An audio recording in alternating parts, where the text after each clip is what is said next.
قرآن میں اللہ تعالیٰ فرماتا ہے، نماز میں اللہ کے سامنے عاجز بنے ہوئے کھڑے ہوا کرو۔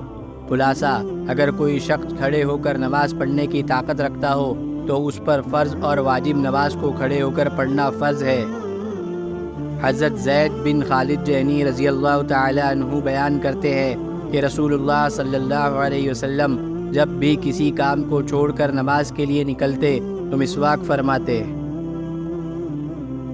رسول اللہ صلی اللہ علیہ وسلم نے فرمایا، جو شخص کسی مقام پر ٹھہرے اور یہ دعا پڑھے تو اس مقام سے روانہ ہونے تک کوئی چیز نقصان نہیں پہنچائے گی۔ اعوذ بکلمات اللہ التامۃ من شر ما خلق۔ ترجمہ، اللہ کے مکمل و جامع کلمات کے ذریعے تمام مخلوق کے شر سے پناہ چاہتا ہوں۔